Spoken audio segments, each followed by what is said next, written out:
Welcome back, another episode. The article contains spoiler alert. When Nate was younger, Val made a cruel social media message, which caused Nate to break up with her. When Nate discovers that Val has drastically altered her viewpoint since then, they are able to discuss why Val's deed affected her so deeply and hear Val's side of the story, which strengthens their bond. When Nate learns that Val is the defense lawyer for the men who attacked Ezra and broke his wheelchair, things take a turn for the worst. She confronts Val, who responds that, as a junior attorney, she doesn't really have much of an option. She also reminds Nate that she doesn't always have to agree with her loved ones in order to support them, which also acts as a wake-up call for her opinions regarding Simone's disease. I was always thinking, especially for myself, that Nate was just a person who happened to be queer during seasons 1 and 2, but it's so lovely that it wasn't the whole story. In addition, we discussed listening to non-binary voices during that conversation. I was keeping a close eye on the streets during the strikes, and one of the things I really observed about non-binary voices was how irritated they were with the idea that they were people who don't fit in. I firmly believe that Val reminded Nate that viewpoints are crucial,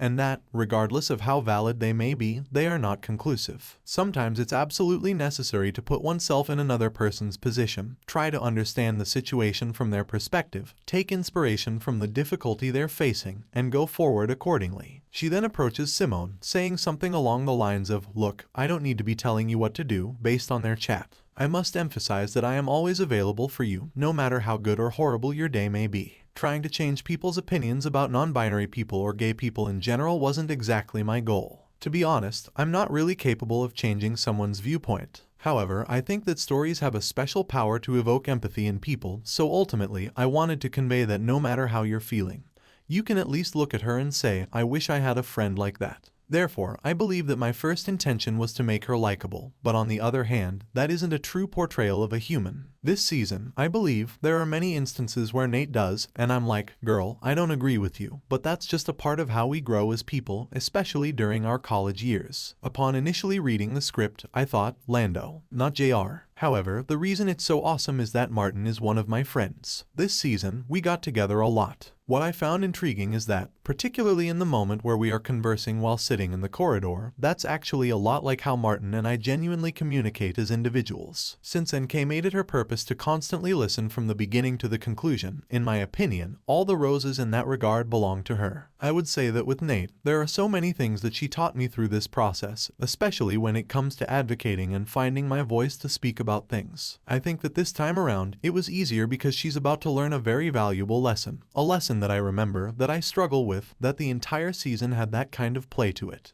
We've kind of talked about it in other things before, so that's the best way I can put it without giving anything away. For more videos, subscribe.